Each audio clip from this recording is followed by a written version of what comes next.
gonna give nobody none of my jelly rolls. I wouldn't give you a piece of this cake to save your soul. Come on, man. My mom told me today, before she went away, to be a good boy, she'd bring me a toy. I'm my mama's pride and joy. Now there ain't no use for you to keep on hanging round. I love you, but I've got to let you down. Olá, pessoal, e sejam bem-vindos a mais um episódio do Castalho Podcast. Eu sou Eliezer Rezende, falando de Durham, Carolina do Norte. Hoje, de recado, a gente não tem muito o que falar. Como vocês perceberam aí, eu acabei me mudando, então isso aí explica um pouco a questão do atraso, né, do nosso último episódio com o Elcio. Então demorou um pouquinho porque eu não estava mexendo com essas coisas de mudança e acabei não tendo muito tempo para editar. Finalmente o episódio foi ao ar, se você não ouviu, ouça. E agora você está aqui conosco nesse outro episódio, então vamos lá. O nosso convidado de hoje é apto fazedor de lambdas, apaixonado por software livre e ciência. Tem um canal no YouTube com mais de 5 mil inscritos e 130 mil visualizações. E ele é responsável pela live de Python. Se você já ficou curioso, logo a gente vai saber mais o que é isso. Então, Eduardo Mendes, seja bem-vindo ao Castalho Podcast. Muito obrigado. Depois de uma apresentação dessa, eu fico até extasiado aqui. Eu nem sei o que falar. Oi. E muito obrigado pelo convite, né? É muito massa. A gente que fica feliz de ter você aqui conosco, né? Então vamos aqui para a nossa sabatinada de perguntas, né? Para não perder o costume. A gente gosta sempre de começar perguntando como é que fez com que você chegasse aí na área de programação, digamos assim. Aí a gente vai perguntando mais e conhecendo um pouquinho mais de você. Cara, essa parada de como que eu entrei na programação é uma pergunta interessante. Eu já pensei nisso algumas vezes. A coisa mais remota que eu consigo me lembrar é que, quando eu tinha uns 13, 14 anos, eu ganhei um Pentium 3, muito antigão, e era massa. Ele veio com Windows Millennium, sem patrocinadores, né? Com Windows, e era um Windows muito estranho, ele dava muito pau, e aí eu fui procurando na net, fui vasculhando as coisas. Para quem é jovem, a internet nessa época só funcionava depois da meia-noite, então tem que lembrar desse detalhe. E virava a noite procurando, achei o Linux, e aí, de script em script, a gente vira programador, né? Vai fazendo coisas pequenas, e aí vai, né? Bom, já que você mencionou o Linux aí, com qual distribuição que você começou? Cara, eu comecei com o Kurumin 5, cara, faz um tempo. Kurumin era muito legal, né, meu? Era muito lindo, era o Ubuntu do passado, né? Ele era uma distro user-friendly total, e era muito divertido. Ele já tinha coisas prontas para fazer tudo, eu adoro o Kurumin. Tenho admiração, assim, antiga. E hoje em dia, qual distribuição você tem usado aí? Cara, eu usei muito tempo Slackware, e aí, uns anos pra cá, eu fiz a transição pro Arch, e tô usando Arch full time, assim, nunca mais migrei. No trabalho eu tenho usado Ubuntu, mas em casa eu uso Arch e tem me atendido bem. Tudo o que eu preciso ele faz. Bom, esse histórico de distribuição seu mostra que você gosta de um pouquinho das coisas mais na mão, né? Então isso aí mostra que realmente você gosta da questão de programação, script, essas coisas todas. Bom, por falar, né, em script, né, teve muita gente que considera aí o Python como linguagem de script, sendo que na verdade é uma linguagem bem completa e você pode estar empregando em vários ambientes, né? Então antigamente o pessoal achava que era só para script e hoje em dia o Python mostra que ele é muito mais versátil, né, do que só fazer scripts. E como é que você chegou até o Python aí? Conta pra gente. Cara, o Python é uma parada que tem muito a ver com Linux, assim, né? Tudo usa Python, então Python pra mim sempre tava lá, mas eu nunca tinha visto, sabe? Nunca tinha mexido profundamente com Python. De vez em quando, uma hora ou outra, você edita um .py ali para fazer o sistema funcionar, um negocinho, mas nunca tinha mexido, até que um dia eu fui no Garoa Hacker Club, lá em São Paulo, tava tendo um encontro e o Luciano Ramalho tava lá, o mestre, assim, a ode do Python, o Luciano Ramalho. Cara, se eu vi isso um dia, um abraço. E aí ele estava ensinando, eles estavam desenvolvendo uma coisa que era o Pingo, que era um simulador com Python de Arduino, coisas de portas digitais. E aí eu sentei um dia lá e o Luciano falou, você não sabe nada de Python? Vem aqui que eu vou te mostrar um negocinho. E ele ficou 2 horas sentado do meu lado. Eu levei, sei lá, uns 8 meses para entender metade do que ele tinha falado para mim naquele dia. Mas, rolou, assim, e aí, eu me apaixonei, assim, por Python, mas acho que a linguagem, ela veio junto com um combo da comunidade, né? Ela não veio sozinha, né? Muito do que o Python proporciona e do que ele carrega é muito mais uma coisa de cultural, assim, do que da própria linguagem. Embora a linguagem seja maravilhosa, ela seja simples, bonita, mas foi assim que eu cheguei no Python. Um dia eu estava lá, o Luciano Ramalho sentou do meu lado e ensinou grande parte do que eu sei até hoje. Pode crer. Então você teve um começo aí excelente, digamos assim. O começo privilegiado. Não, mas legal. Eu concordo com o que você falou aí a respeito da comunidade, né? A gente aqui no Castalho sempre comenta, né, a respeito de Python e o quanto a gente gosta, principalmente da comunidade, porque isso aí eu acho que faz a diferença, né? Como você pode ver, o pessoal abraça as pessoas que estão entrando assim, sem preocupar muito, sem ficar querendo se mostrar, né? Porque tem algumas linguagens aí que o cara sabe um pouco e fica meio assim de compartilhar. E até é bom a gente estar falando aí na palavra compartilhar, né? No nosso último episódio, o Elcio Ferreira, ele é um cara que compartilha muito a respeito aí de desenvolvimento web.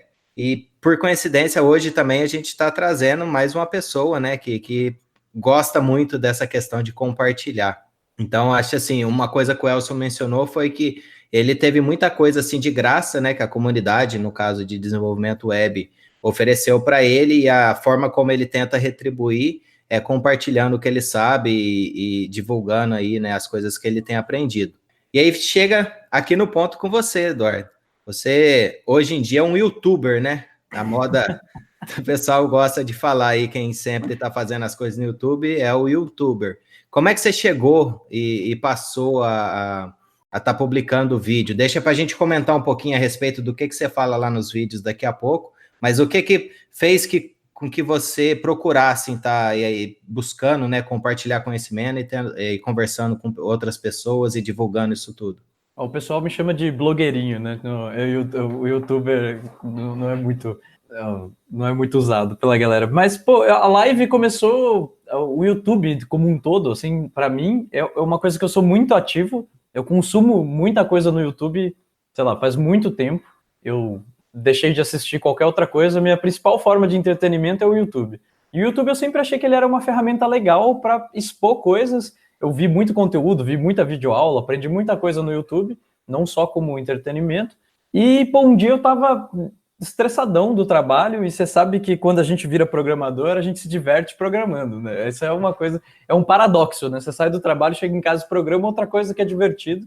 E, pô, um dia eu tava meio pilhado, assim, aí eu lancei, tem um grupo no Facebook grande de Python, que é o Python Brasil Programadores. E aí eu, pô, postei lá, falei, pô, vamos fazer uma live aí falando de Python, a gente vê no que dá e vai conversando. Pois foi numa quarta-feira, vai fazer 2 anos agora esse mês. Incrível, assim, tipo, a gente começou numa segunda-feira, nessa quarta-feira, e a gente terminou o assunto, a gente falou durante umas 2 horas, e falou, pô, semana que vem a gente podia ver não sei o quê, alguém lançou essa. E aí dessa semana, para a próxima semana, e assim foi, e tô nessa vai fazer 2 anos agora. Bom, você já mencionou aí a respeito, né, que a live que você costuma fazer de Python, mas conta pra gente aí como é que funciona os bastidores. Eu acho que seria interessante a gente compartilhar com a turma. Como é que você se prepara para essas lives? Você tem ali uma pauta? Eu vi que às vezes você tem outras pessoas participando contigo. Como é que funciona assim os bastidores? Não sei se você pode revelar, né, os seus segredos aí pra gente. Cara, não tem muito segredo, não. Eu costumo parar de domingo. É interessante porque o pessoal me pergunta no meio da semana, pô, o que vai ser a próxima live? E eu não sei do que vai ser a próxima live. Até chegar no domingo. Domingo, geralmente, eu tiro o dia todo para fazer isso. E aí eu fico, sei lá, 8, 10 horas. Eu perco o domingo, basicamente, fazendo isso. E aí eu sento na cadeira e falo, pô, o que eu vou falar hoje? E aí eu vou meio que esquematizando, aí eu vou fazendo os slides, vou lendo umas coisas. Eu gosto muito de ver as outras pessoas, eu perco bastante tempo assistindo as outras pessoas ensinando o que eu quero ensinar. Porque eu acho que isso é válido, porque você começa a ver da onde o cara pega o gancho para fazer tal transição, tal coisa. Essas coisas, para mim, de como levar a didática, são muito difíceis de pegar. Então, aí eu vou assistindo outros vídeos, vou vendo, vou pegando, pego alguns livros, e aí eu faço isso. Os convidados, eu geralmente não tenho um plano grande de convidados, eu chamo todo mundo, inclusive se você quiser ir lá, Eliezer, falar de alguma coisa, ensinar aí onde que a gente roda Python, é interessantíssimo. E sempre chama, a galera fala, pô, um dia eu apareço, aí depois eu vou cobrando o pessoal e eles vão aparecendo. Mas eu queria trazer mais gente, então o espaço está aberto para quem quiser. Vocês estão assistindo aí, estão ouvindo, venham participar da live de Python. E não tem muito segredo, é basicamente isso. Eu paro um tempo, faço as coisas que eu preciso fazer, e aí eu tento esquematizar isso num formato meio de aula, assim. Eu odeio falar aula, tipo, não sei. Pra mim remete ao negócio de, pô, eu tô na escola, sabe? Não, mas, tipo, num formato expositivo que a gente consiga ter um começo, meio, fim e tentar desenrolar alguma coisa, mas nunca é o planejado, né? As coisas, por ser ao vivo, o pessoal vai lá, joga uma pergunta que você não estava preparado para responder e aí as coisas vão virando. E é sempre diferente do que eu penso. Mas é esse o bastidor. Não pode crer. Bom, sobre o convite, eu aceito sim, vamos agendar certinho, será um prazer participar lá. E quem sabe poder contribuir um pouco lá com o pessoal que segue você lá no seu canal. É isso que você mencionou a respeito de estar divulgando, né? Pelo jeito você faz uma preparação muito grande e muitas vezes as pessoas não percebem, né? Porque a parte que está ao vivo ali tem, às vezes envolve, né? No seu caso, envolve muito mais tempo, se for comparar com a preparação nossa aqui para o Castalho.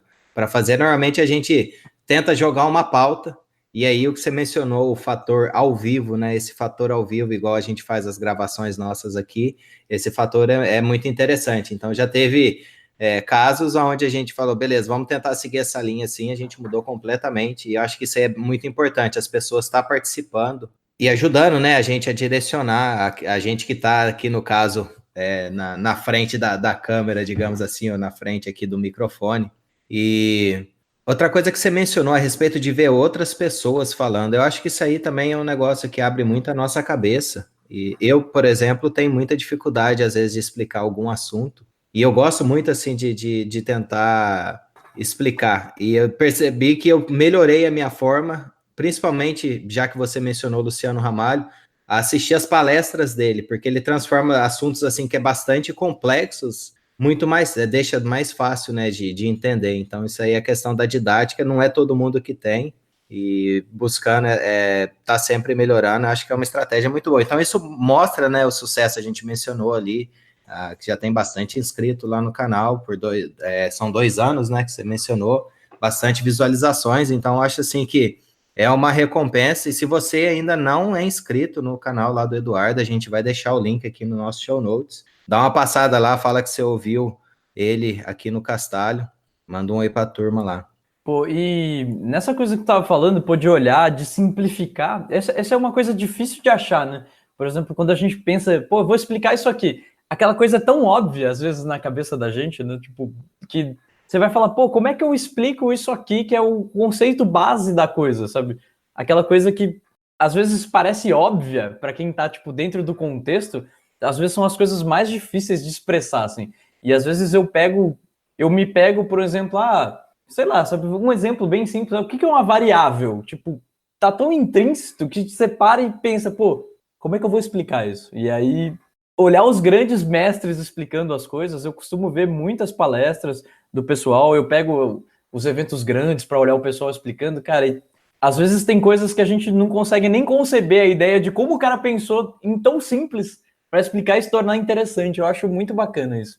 Eu concordo. E até a gente mencionou aqui a respeito de instigar, né, a turma que está acompanhando ao vivo, então a gente já vai abrir o espaço aqui. O Regis, ele tá perguntando aqui, o que te motiva a ensinar Python? O que te faz perder aí o domingo? Ou seja, investir o seu domingo, eu diria, dessa forma, porque eu acho que no fim das contas, né, se a gente está estudando alguma coisa para tentar facilitar para outra pessoa, a gente aprende. Às vezes, assim, eu pelo menos sinto que às vezes a gente aprende muito mais, isso aí nos melhora, né? Seria esse o caso para você? Não vou entrar no meio, não. Fala aí qual que seria a sua. Cara, eu acho que é muito massa, assim, eu vejo uma evolução minha mesmo, assim, como desenvolvedor, como até para estudar, eu tive que aperfeiçoar as coisas para tentar ser mais, render mais, né? Então, nesse quesito de, pô, não, eu acho que eu não perco o domingo, pô, eu aprendi muita coisa nesses domingos, e às vezes eu faço coisas muito maiores do que o tempo que cabe na live, então eu vi muito mais coisas, passei por muito mais lugares. Pô, o que me motiva a fazer isso, que é difícil, né? Tipo, para mim, no começo, o que eu tava falando, foi um dia que eu falei, vamos fazer isso aí, vamos ver no que dá. E aí chegou um tempo, assim, depois que passaram uns 8 meses, mais ou menos, no final de semana que eu falei, pô, eu não quero fazer. Cansei, isso toma muito meu tempo, hoje eu quero dormir. E aí, pô, foi nesse final de semana que eu comecei a refletir sobre qual que é a importância de ter uma coisa que compartilha conhecimento. compartilhar conhecimento é uma coisa muito bonita, assim, a gente fala, nossa, olha, ele gastou tempo investindo nisso, mas não falo por questão do olhar externo, assim, né? Para mim é muito importante você olhar e falar, pô, o que eu estou fazendo para contribuir de uma maneira geral com tudo? E acho que não tem um fator que motive mais, né, do que saber que por algum momento você está fazendo alguma diferença na vida de alguém, sabe? Aquele conhecimento pode levar o cara a um lugar que ele nunca tinha pensado em estar, sabe? E isso para mim é muito mágico, porque eu recebo algumas mensagens de vez em quando e isso é uma coisa que me deixa motivado, full motivado.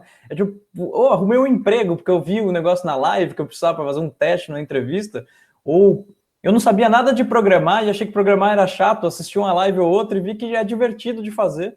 Então, se a gente consegue atingir alguém, e essa é a parte do feedback contrário, né? Não é o que parte de mim, mas o que vem do pessoal, deixa a gente motivadaço para continuar fazendo tudo, né? E acho que é isso que mais me segura, assim, fazendo isso toda semana. Bom, aí já casou com uma outra pergunta aqui que o Regis já tinha deixado antes de você começar a falar tudo isso, né? Hoje, depois de 2 anos, qual que é o seu compromisso com a live? Seria algo assim que hoje você se vê continuando com isso para sempre ou aquela questão de que fez você pensar, será que eu devo continuar? Ainda existe de alguma forma? Então, não existe mais, né? Porque para mim, nesse ponto, ela teve uma transição do que eu conseguia ver como importância daquilo, né? Eu não tenho planos de parar, assim. Eu vou fazer enquanto eu aguentar. Um dia eu sei que talvez eu não tenha nada relevante para falar, mas a ideia é continuar o tempo que eu não tenho uma previsão, né? Vamos continuar para sempre ou vamos parar, mas essa parte de se comprometer, assim, para mim foi quando eu olhei para isso e não só essa parte do feedback, igual a gente estava conversando, mas você prestar atenção que é relevante esse tipo de coisa, né? Tipo, você tem um ambiente que você aprende, sei lá, a gente está aqui dando risada e tomando refrigerante e fazendo as coisas e é uma maneira descontraída, sei lá, de aprender, né?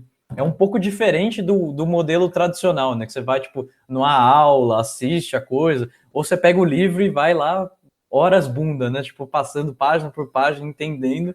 Então, virou um compromisso, sei lá, nessa parte de tentar ensinar o pessoal, mas tipo como uma forma de ativismo para mim. Às vezes eu olho e falo, caraca, o cara tá cobrando, sei lá, R$3.000 para dar um curso disso aqui, aí eu me incomodo, aí eu falo, não, agora a gente vai fazer de graça e tipo, democratizar o conhecimento, acho que é o maior compromisso que eu tenho. Não que eu saiba muita coisa, mas o que eu sei eu pretendo compartilhar com o pessoal. Legal, o chat continua bombando aqui, né? O André Machado fez uma pergunta sobre eventos, eu vou deixar isso aqui para daqui a pouco. Vou encaixar uma do Fabrício Aguiar. Você mencionou, parece no Twitter, né? Ele está falando aqui que o pessoal acha que trabalhar com qualidade, né? QA, te faz um desenvolvedor menos qualificado. Qual que é a sua opinião a respeito disso? Cara, eu tenho opiniões adversas, às vezes eu chego numa conclusão, depois eu penso e volto, é uma coisa meio cíclica para mim, eu não tenho uma opinião formada sobre o que faz as pessoas pensarem desse jeito, né? Trabalha na qualidade, é um desenvolvedor frustrado, sabe? Eu escuto muito isso, e a Ana estava aqui, né, falando sobre qualidade e tudo mais, e você vê que tem um pessoal que é muito engajado na parte de desenvolvimento, e que faz, tipo, que são excelentes desenvolvedores e trabalham com o pessoal da qualidade. Por exemplo, o Bruno, não tenho o que falar, o Bruno para mim é outro ídolo máximo, ainda bem que ele não tá aqui, senão eu ia me sentir muito intimidado hoje. E a qualidade ela é uma parte inteira do processo e ela é muito importante, né? Ela tem que estar presente em todos os pontos e às vezes o pessoal enxerga como você tá pondo defeito nas coisas, você tá olhando as coisas por uma ótica que não é a que a gente teria que olhar, mas é sempre procurar fazer o desenvolvimento ser melhor, né? Então acho que para ser um bom cara da qualidade, como o Og gosta de falar, né, um quality engineer, você tem que saber programar muito bem, né? Tipo, tem que estar junto no nível dos caras e conseguir andar junto com eles, porque senão a gente se perde no processo, né? Então acho que essa coisa de tem desigualdade entre o cara manja mais, manja menos, eu acho que não necessariamente, então, mas o pessoal ainda olha com um certo tipo de preconceito que eu não consigo entender, assim. Então, para mim, é uma dúvida que paira, eu não consigo entender a linha de raciocínio que as pessoas conseguem elaborar para chegar nisso.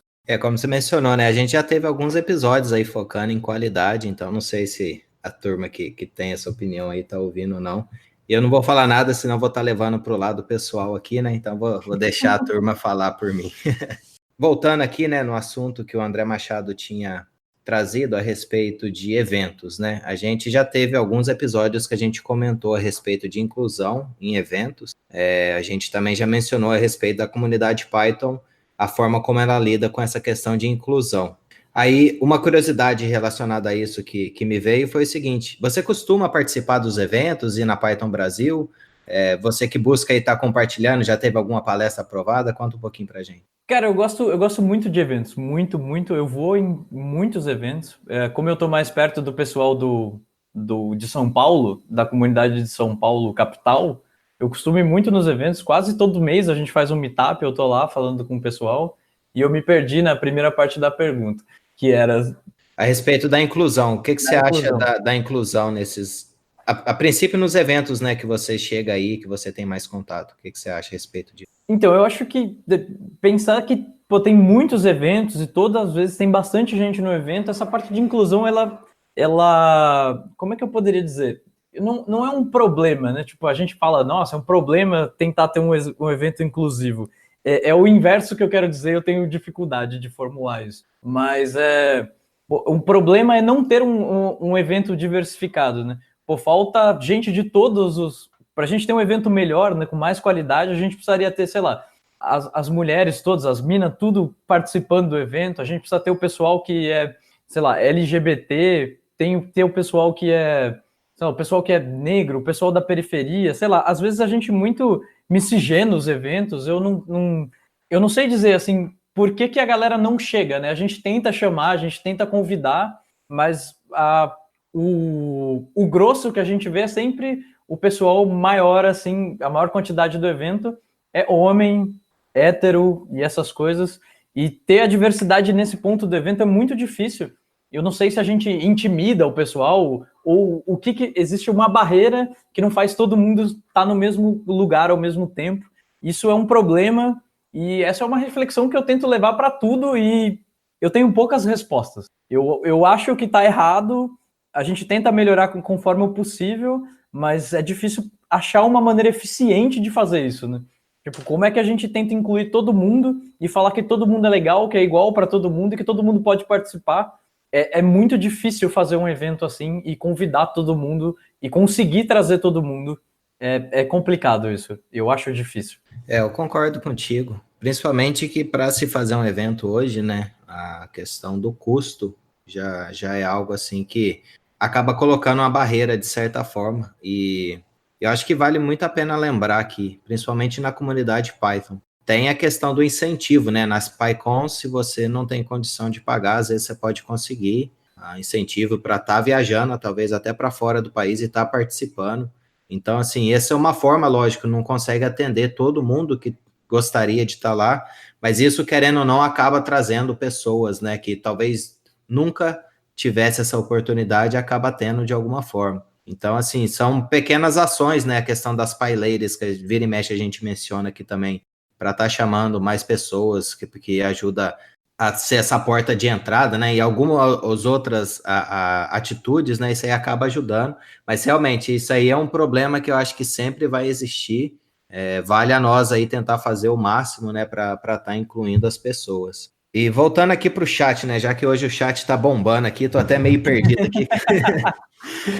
O Regis deixou uma outra pergunta aqui, ele mencionou que parece que você tem uma campanha lá no Apoia-se, né, para poder estar ajudando lá. Fala pra gente, o que o Apoia-se, né, o resultado do pessoal que te apoia lá no Apoia-se, o que ele traz para você, e a pergunta do Regis foi se está realmente valendo a pena. Pô, o Apoia-se, ele é uma coisa muito legal, que, sei lá, é uma maneira de você não criar compromisso com a pessoa, ela vai lá e doa se ela acha que ela tem que doar, e isso eu acho que é uma coisa legal, né, porque, querendo ou não, eu vejo isso como uma forma de reconhecimento, né, alguém vai lá e fala, pô, vou dar aqui 10 para você continuar fazendo esse trampo que você faz. A gente não pensa em valores exorbitantes, as quantias são baixas, o valor mínimo é R$10, e se você tiver condições, e se você achar que deve fazer isso, você pode fazer. Cara, o Apoia-se me ajudou em algumas coisas, por exemplo, o monitor que eu tô vendo isso aqui agora, eu comprei com o dinheiro do Apoia-se, que era uma coisa que eu tinha uma dificuldade imensa, que eu tinha a tela do notebook e um monitor pequeno, e aí eu ficava fazendo as lives, tipo, virando de um lado para o outro, assim. Era uma sensação estranha, comprei um monitor grande, e foi a primeira coisa, foi a coisa que eu comprei com o dinheiro da live, e, pô, é muito legal, o pessoal fez a campanha para poder comprar um microfone e tudo mais. Cara, são coisas muito legais que mostra que a galera se importa e quer que a coisa seja um pouco melhor. Então, eu compro Coca-Cola aqui pra gente fazer na live, dar risada, eu compro tudo com dinheiro. Eu separo essa grana para poder fazer. Isso, especificamente, eu não... É meio que a moeda que eu faço para gerenciar as coisas do canal. É claro que tem muita coisa que eu não consigo fazer, porque também esperar um apoio grande de todo mundo é meio difícil, mas, pô, é menos dinheiro meu que eu tenho que investir, porque eu já invisto tempo, invisto todas as coisas e saber que a galera consegue apoiar com o mínimo possível que seja, e já é muito interessante. E também acho que nem só o apoia-se, mas toda forma de apoio, que nem sempre é monetária, é muito interessante. Tipo, às vezes alguém, pô, você tá de saco cheio, alguém vem dar fala, pô, foi massa essa live. Pô, é muito gratificante. É uma maneira de apoio em todos os pontos. E se tá valendo a pena, tá sim, cara. Pô, compramos um monitor, compramos um Coca-Cola, a gente faz a live e sem dificuldade. Paguei a internet mês passado com o dinheiro da live, então é massa. É legal. Então, se você tá ouvindo aí, ó, puder contribuir com alguma coisa, você garante, né, que o Eduardo continue aí com as lives por mais tempo. Ele já mencionou aí que tá super animado para continuar, então, quem sabe com o seu apoio fique muito mais animado do que já tá. Apoia-se /live de Python. A gente vai deixar os links todos lá quando sair o show notes, né? Lá no nosso site. Isso aí a gente sempre deixa lá. Então, se você puder, vai lá primeiro, assina o canal do Eduardo. Se você não assina, vê lá, você vai ver que é conteúdo legal, vale a pena. E aí, se você puder, lógico, contribuir é sempre bom. Seja com comentário, seja com qualquer coisa, qualquer tipo de contribuição. A gente já mencionou, inclusive, para o Castalho aqui, né? Você falar o que tá achando, sugerir alguém para a gente estar entrevistando. Isso aí sempre acaba ajudando, né, que mantém, assim, com esses projetos. E uma outra coisa que o Regis perguntou aqui, né, qual que seria o seu pensamento, né? Hoje em dia você faz as lives, né, de forma gratuita, você investe aí esse tempo todo para estar se preparando, para trazer um conteúdo aí de qualidade para a turma. E aí o que ele quer saber é seu pensamento com relação a essas lives e cursos pagos. Se você teria a intenção, né, de gravar um curso pago, por exemplo, Udemy. Cara, eu tenho zero intenções. É aquela coisa que você estava falando aqui numa pergunta atrás, que eu falei, pô, às vezes eu faço só como forma de ativismo. Eu falo, cara, o cara cobra isso para ensinar isso, então eu vou ensinar de graça. Eu acho que essa parte de democratizar o conhecimento é muito importante, porque quando eu olho para mim mesmo, assim, eu vim, pô, da periferia de São Paulo, e tem toda essa história, e a gente sabe que é difícil ter dinheiro, sabe? A gente não pode ter vergonha de não ter grana e tudo mais, e pô, você vai proibir sabe, é um modelo que proíbe meio que a informação. Só vai assistir quem tiver dinheiro para pagar. Isso é uma coisa que me revolta um pouco, assim. Então, eu não gosto de... Principalmente um conteúdo gravado, cara, que é uma parada que você põe lá e ganha dinheiro pro resto da vida, cara. Sabe, para mim é meio contraditório fazer uma coisa dessa, sei lá, com todos esses ideais que a gente leva para frente, né, de software livre, tentar mostrar para o pessoal que existe uma outra maneira de se pensar como fazer software, como girar a coisa do capital. E se não fossem por pessoas que pensam um pouco diferente, fora da curva de ganhar dinheiro, a gente não teria metade das coisas que a gente tem, né, as tecnologias que a gente tem. Muitas coisas foram desenvolvidas por pura filantropia, né, pelo pessoal que se dispôs a fazer, né. Então, eu acho que continuar com apoio é legal. O apoio é uma coisa que você mostra que você se importa, mas, tipo, cobrar para assistir, cobrar para adquirir um conhecimento é uma coisa que foge meio que da curva para mim. Eu não tenho intenção nenhuma de fazer isso. Bom, e para completar a pergunta que o Geisler deixou aqui, né? A partir de que ponto você considera válido cobrar por um curso de programação? Então, em tese, a gente tem muito conteúdo grátis aí. Não sei se seria essa aí a resposta curta para isso. Pô, eu acho que tem muita coisa grátis e tem que aproveitar tudo que tem de graça. Cara, eu acho que seria válido cobrar por um curso, por exemplo, por um curso presencial, né? Por exemplo, pô, eu tenho que sair, tenho que me deslocar, e às vezes tenho que fazer alguma coisa lá, por exemplo, tenho que comer, não dá para sair. Tipo, acho que nesse sentido é válido, e também depende, né, de vários outros fatores, esses de presenciais, mas, pô, pra fazer na internet, ligar o PC, ligar a câmera e falar um monte de groselha e dar risada, pra mim, tipo, não tem como cobrar por isso, cara. É divertido demais pra privar alguém de ter esse tipo de conhecimento. Ah, legal. Vou aproveitar aqui duas perguntas, né, que o Fabrício deixou. Hoje, pelo jeito, né, a gente está seguindo o nosso script do chat ao vivo. Então tá sendo muito legal aí o pessoal participando e mandando perguntas. O Fabrício, ele fala que, além de Python, qual das linguagens você usa? E aí ele deixou uma outra pergunta, né, que é a respeito de programação funcional. Da onde que surgiu o seu interesse? Acho que dá para combinar um pouco essas duas coisas numa pergunta só aí. Dá. Sei lá, cara, que outras linguagens eu uso? Em casa eu programo muito Haskell para me divertir, porque é uma linguagem difícil que dói o cérebro quando você está programando, então eu acho massa. Eu tentei aprender algumas outras coisas diferentes, mas é que Python é uma coisa meio que viciante, né? Você consegue resolver o problema de maneira simples e aí você só usa aquilo. Então, pô, eu uso... Pô, às vezes eu faço coisas no trabalho que tem Java, código legado. Eu não me importo muito, mas em casa, se eu tiver a opção de escolher, eu opto sempre por fazer alguma coisa com Haskell ou OCaml, que é uma outra linguagem que eu acho muito bonita. Um tempo eu parei para aprender Elixir e é isso. E de onde surgiu o interesse por programação funcional? O Fabrício fez essa pergunta porque ele está me sacaneando. A gente tem um amigo em comum, que é o Alexandre. E um dia eu estava lá no Garoa também. O Garoa mudou minha vida, ó, deu para perceber já.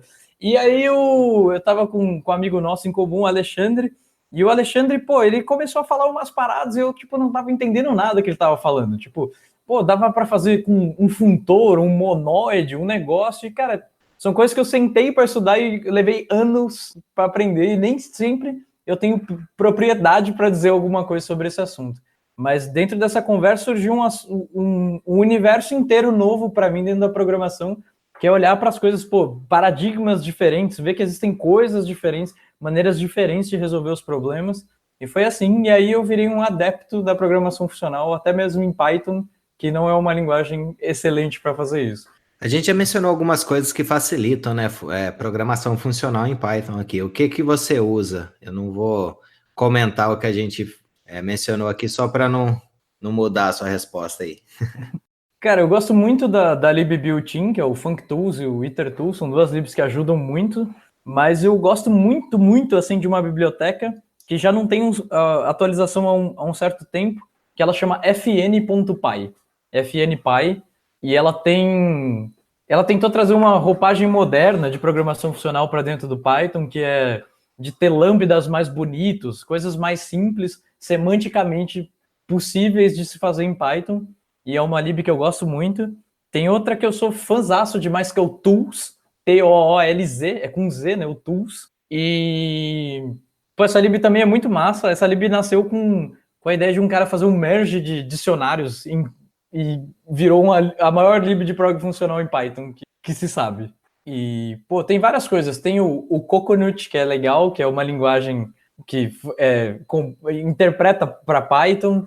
Tem o High, que é uma maneira de programar Lisp usando sintaxe de Python. E tem várias coisas legais de prog funcional em Python. Eu me divirto muito com isso.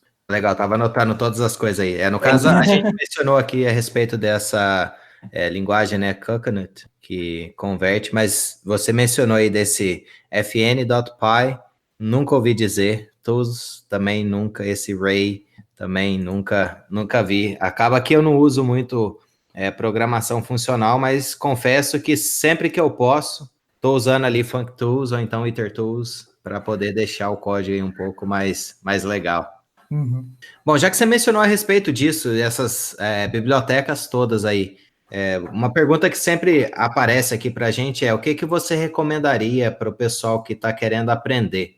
Então, já que a gente está falando sobre programação funcional, você tem aí algum artigo, algum blog, ou algum canal no YouTube que você recomendaria assim, ó, se você quer aprender, começa por aqui, qual que seria a sua indicação?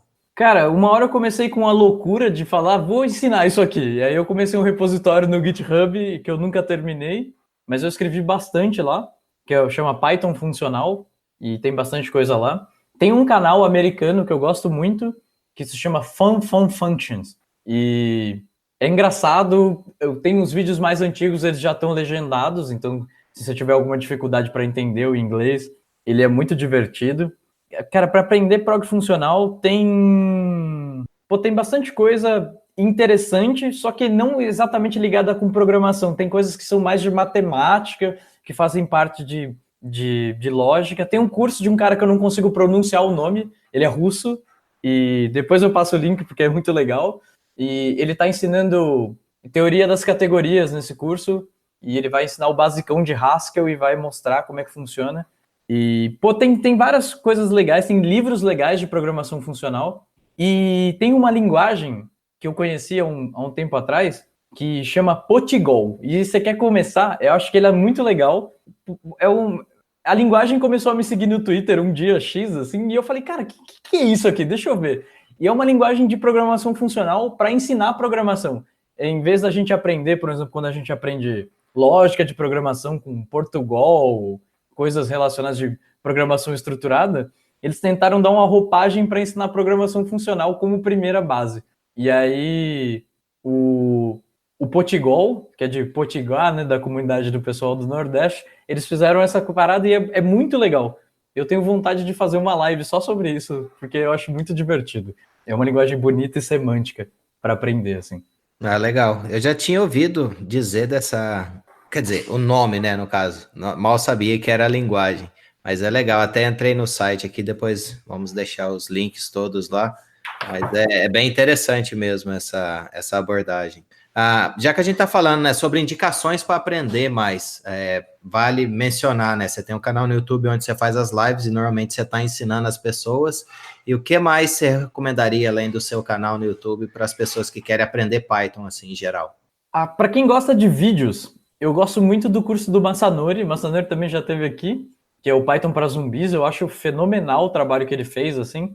Ele vai iniciar do zero absoluto, assim, e vai, tipo, mostrando as coisas. Então, se você não tem base nenhuma e quer aprender a programar, esse curso é muito legal.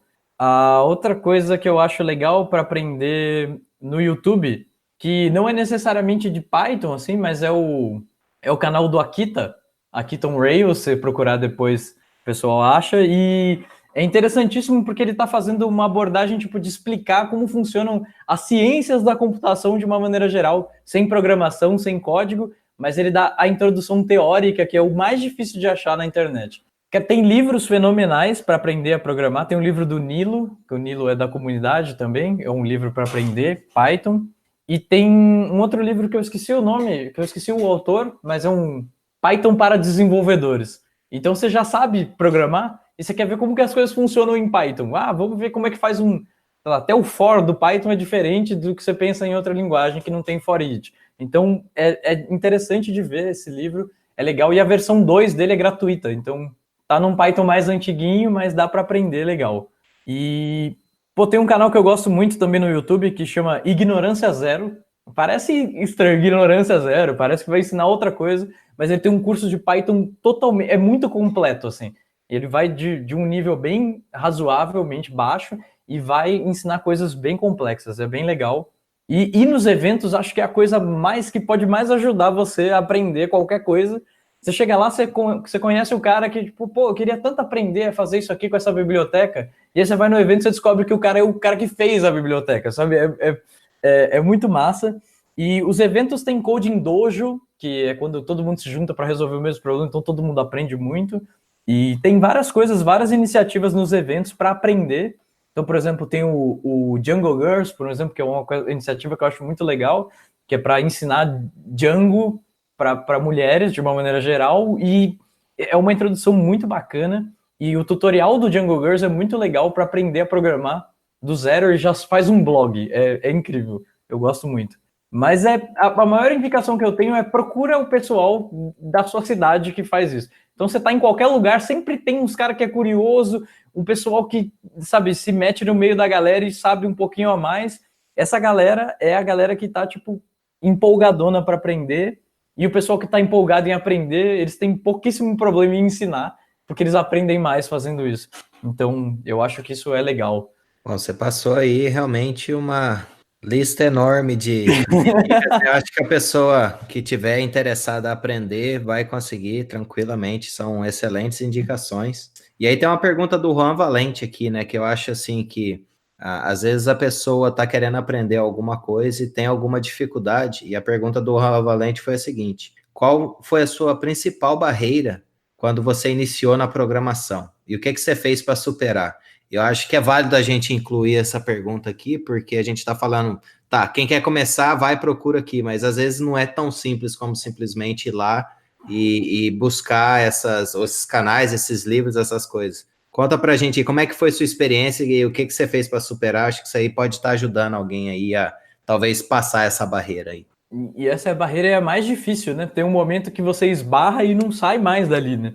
E pô, teve um tempo que eu falei, cara, eu sou muito burro, não é possível, eu não consigo entender o que as pessoas escreveram aqui, né? Tipo, como é que faz para fazer isso? E muita dificuldade, assim. A barreira mesmo é de entendimento, sabe? Às vezes você não vem desse mundo que é um mundo lógico-matemático, né? O pessoal, geralmente, ultimamente isso tem mudado bastante, porque o pessoal de outras áreas tem procurado programação, o que é massa, porque gera mais conteúdo, mas quando a gente está aprendendo, eu tive uma barreira interessante, que é essa de partir do ponto zero. Tem um momento aqui que você fala, tipo, isso não é para mim, isso não dá, não consigo, e muitas dessas coisas foram mudando conforme eu fui conhecendo as pessoas. E você vai perguntando, você perde o medo de perguntar. Há um tempo atrás, a gente tinha um fórum muito grande, que era muito ativo, ainda continua sendo, mas era a única fonte, talvez, que eu conhecia, que era o Vivo Linux, que era uma comunidade muito grande, e você postava qualquer coisa lá, coisa mais simples, sabe? Não tem julgamento, sabe? É a parada mais boba que você pensar, cara, eu travei nisso, eu não consigo sair daqui.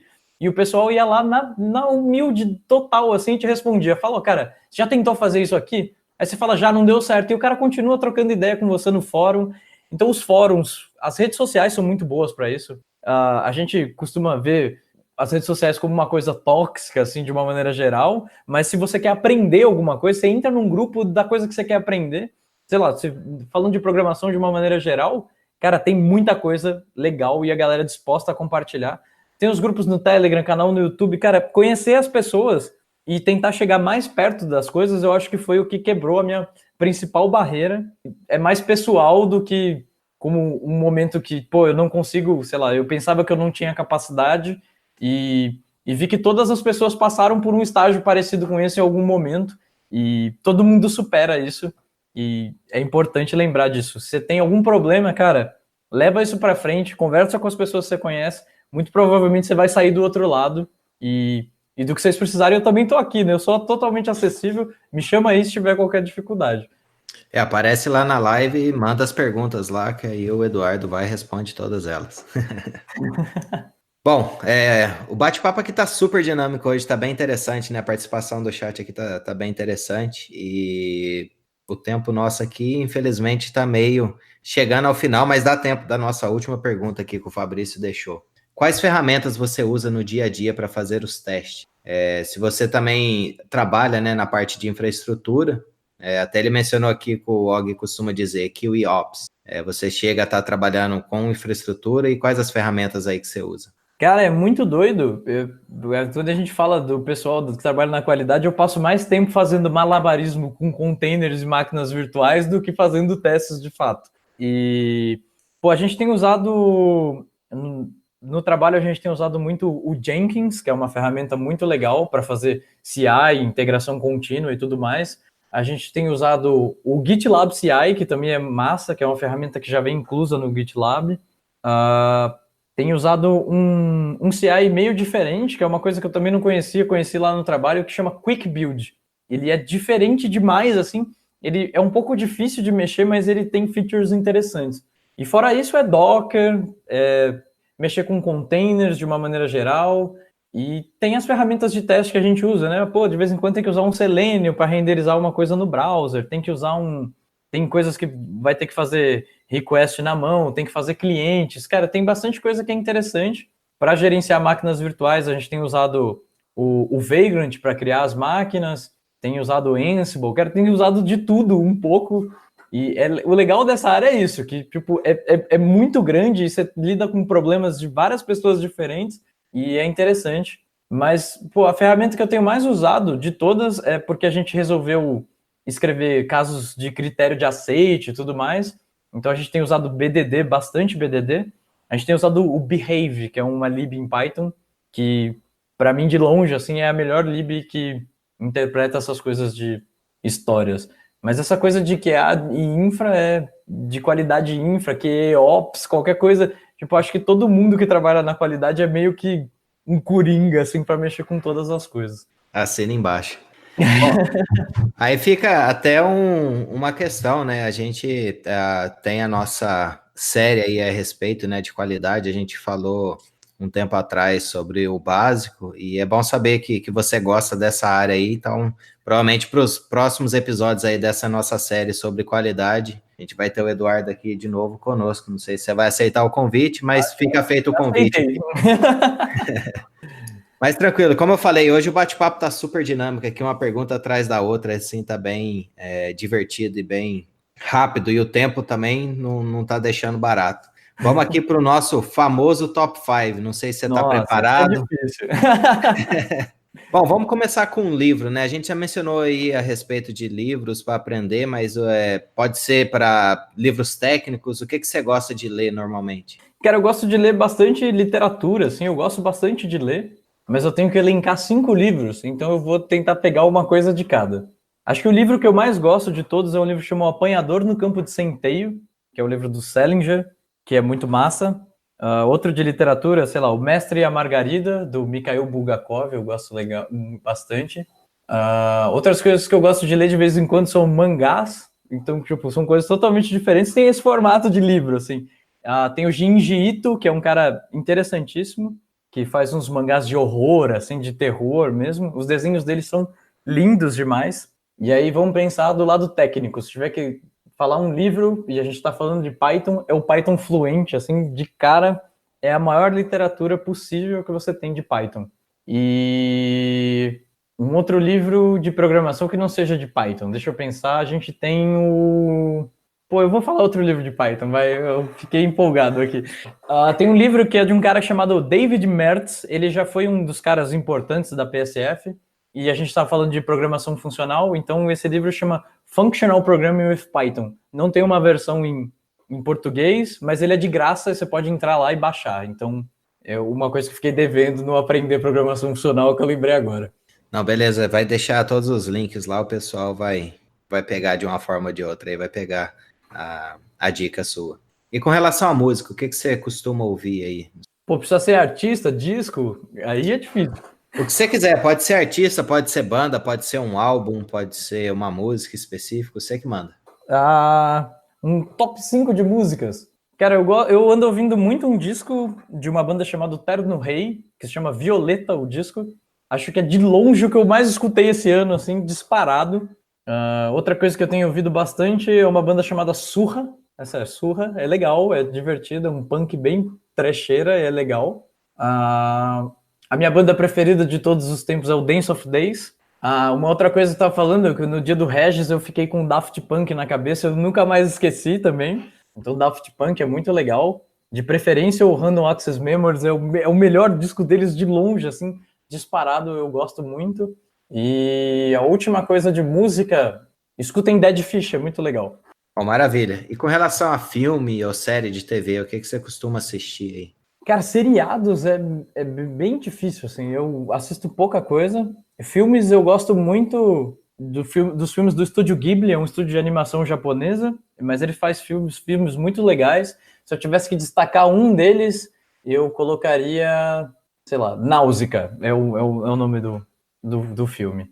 Cara, séries, acho que a última série que eu assisti mesmo foi Black Mirror, que eu vi alguns episódios, fui picando, depois eu fui assistindo os outros. Um seriado que eu gosto muito e toda vez que eu tenho um tempo de bobeira eu assisto é Chapolin. Cara, eu adoro Chapolin demais, assim, as piadas são muito engraçadas. Pô, uma outra coisa que eu gosto muito e eu acho que é legal de assistir, para quem nunca viu, para quem assistiu picado, assim, nunca viu inteiro, é o Fresh Prince of Bel-Air, que é o Maluco no Pedaço. Cara, é sinistro, assim, porque ele vai mostrar, tipo, noções de, tipo, como que é o preconceito nos Estados Unidos, coisas que a gente assistindo picado não entende. E falta um filme, vamos pensar aqui, cara, difícil, um filme, Cara, buguei agora. Não, tá Vamos valendo. só de 4, vai, vamos só de 4. Top 4. Beleza, tranquilo. Bom, eu não estou esquecendo não, mas a Maria Gabriela, ela tinha sugerido, né? Ela perguntou se rolava fazer uma live de Python, de bioinformática com Python, quer dizer. Ela falou que não sabe se já tem, se você chegou a dar uma olhada nisso. E aí ela deixou essa sugestão, eu só deixei ela por último aqui, já que a gente está falando em sugestões de filme, músicas e livros, né? A Maria deixou uma sugestão aí para você. E eu acho que de sugestão que o pessoal deixou foi só essa mesmo. Foi pouco, que bom. Bom, Eduardo, muito obrigado mesmo. O pessoal não sabe, mas a gente ficou aí uns 2, 3 meses, né, tentando marcar. Acabou que desencontrou nesse meio tempo, mas felizmente a gente conseguiu ter você aqui conosco. Obrigado mesmo aí por você ter dedicado o tempo aí seu, tá contando aí os detalhes, os bastidores, mostrando o caminho seu até chegar onde você chegou com a live de Python. Gostaria de agradecer também por você ter essa iniciativa, né, porque é muito importante esse tipo de coisa. Eu acho que é muito legal, assim, a pessoa conseguir compartilhar. Vira e mexe, as pessoas comentam aqui. Se você tem alguma coisa, você compartilha. Só pensa em compartilhar, faz que aí o resultado depois vem com o tempo. Então, hoje, felizmente, né, parece que você está bem engajado aí na live de Python. O seu canal tá bem legal. E obrigado mesmo aí por você estar fazendo isso e principalmente por você estar participando aqui conosco. Vou deixar esse tempinho aqui para você, né? Fazer sua propaganda, falar o que você quiser aí. Esse momento aí é todo seu. Pô, esses momentos são difíceis para mim. São os que eu não sei o que falar. Bom, vocês não conhecem o canal, se inscrevam lá no canal. A gente fala de Python, mas a gente fala de Python dando risada e tomando Coca-Cola. É sempre engraçado e dá tudo errado na live, por isso que é divertido, porque a gente aprende errando junto. Então entrem lá no canal da live. Tem a campanha de financiamento coletivo, que também acho bem importante. Então, se vocês quiserem contribuir, também fica lá. Pô, acho que o maior recado que eu tenho para dar é tipo assim: vamos tomar uma cerveja aí, todo mundo, galera. Vamos se divertir, aproveitar a vida e aprender junto ao mesmo tempo, que é muito divertido. Acho que a gente fica nessa, como a gente falou inteiro, o episódio sobre aprender e tudo mais. A gente pensa numa coisa séria, assim, tipo, nossa, é muito sério aprender, é importante. Mas, pô, para estudar pode ser divertido também, e tem várias coisas. E sobre essa de compartilhar que o Eliezer falou, cara, se você souber fazer um Hello World, ensina isso para alguém. Sempre tem alguém que sabe menos do que a gente. E sempre tem alguém que vai olhar aquilo que a gente fez e dar uma sugestão para que a gente aprenda e melhore mais ainda. Então, compartilhem conhecimento, falem com todo mundo e é isso. Não tem um recado muito bonito para dizer, não, um momento catártico de síntese aqui. Não, tá valendo. Essa questão que você mencionou a respeito de que seja um Hello World, né, de estar compartilhando isso, às vezes a forma como você explica isso, a forma como você expõe isso é o que está faltando para uma pessoa, talvez, passar uma barreira que ela esteja encontrando. Então, assim, é bom a gente sempre ter vários ângulos a respeito da mesma coisa para a gente poder ter, assim, não só pensar da nossa caixinha, né, para a gente sair um pouquinho fora da nossa caixa. Então, realmente, isso aí, você falou que não foi um momento muito brilhante, assim, mas, na verdade, acho que a parte boa, né, a parte nobre são nesses pequenos detalhes, né, então às vezes a gente acha que não é grandioso, mas pode ter certeza que isso tudo que você falou aí vale a pena. Mas valeu aí, eu queria agradecer hoje especialmente o chat, né, hoje o pessoal aqui que direcionou o episódio, foi muito bacana aí a participação de todos vocês, obrigado mesmo aí por ter nos acompanhado, por ter mandado as perguntas, é sempre importante ter aí a participação de todos, porque afinal de contas a gente sempre está fazendo isso por vocês, então valeu e por tudo, obrigado Eduardo mais uma vez. Eu que agradeço o convite. Valeu, turma. Até mais. Até o próximo episódio. Um abraço. Tchau, tchau. I know you want it, but you can't have it, 'cause I ain't gonna give you none. Come on!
Oh,